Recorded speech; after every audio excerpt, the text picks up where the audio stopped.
Welcome to the boxingscience.com.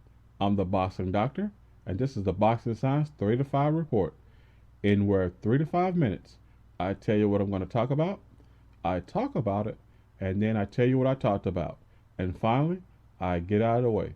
The topic of today's show is Mark Breland comes out and refutes the allegations of Deontay Wilder. Now, of course, you know Mark Breland has been the trainer for Deontay Wilder since the beginning, and he was the chief second in their fight against Deontay Wilder and Tyson Fury when he threw in the towel, trying to save his fighter Deontay Wilder from taking a further butt whipping. But after all the excuses Deontay Wilder has made, loaded gloves by Tyson Fury, foreign objects in his gloves, loose gloves that was coming off that he was hitting them with his knuckle, among other things, this is an excuse I never thought I would hear about, in which Deontay Wilder actually accuses his trainer, Mark Breland, of spiking his drink, and somehow that caused him to lose the fight.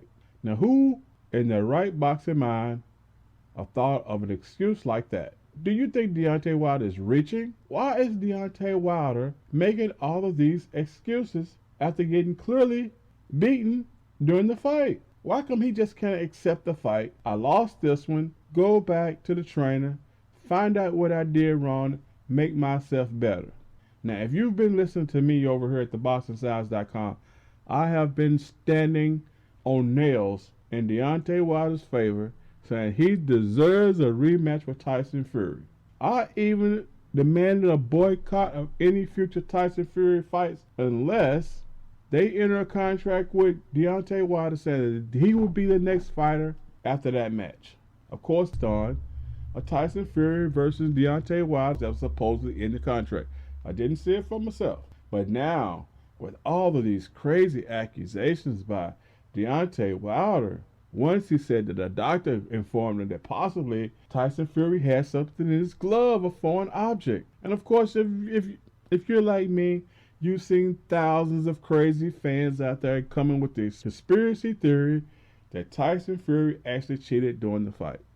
Now, some nights, some days, the other guy's just going to be the better man, and on that night, Tyson Fury was just the better man. But with these excuses that Deontay Wilder is coming up with, I'm beginning to say maybe he doesn't deserve the third bout with Tyson Fury. Maybe not. And so with that being said, Mark Breland says in this article, he says that he's getting an interview. Mark Breland's interviewing with StaminaForSale.com. And he said Deontay Wilder's career is over now. I'm done, and he's done, and I'm done with him. Now that's pretty defiant. Meaning to me that if I see you walking down the street in the rain, you just gonna be wet. I'm not gonna even stop him. So I'm telling you something. If Deontay Wilder, who would want to be a trainer of Deontay Wilder, that hey, when you go in the ring and you get your butt kicked, you're gonna start blaming me, the trainer.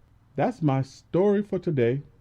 I am talking about Deontay Wilder accusing his trainer, Mark Breland, who he just let go recently, of spiking his drink and causing him to lose his fight against Tyson Fury. Ridiculous. Hey, I'm the Boxing Doctor. I'm over at theboxingscience.com. If you want to hang with me, I'm at www.theboxingscience.com. Thanks for listening.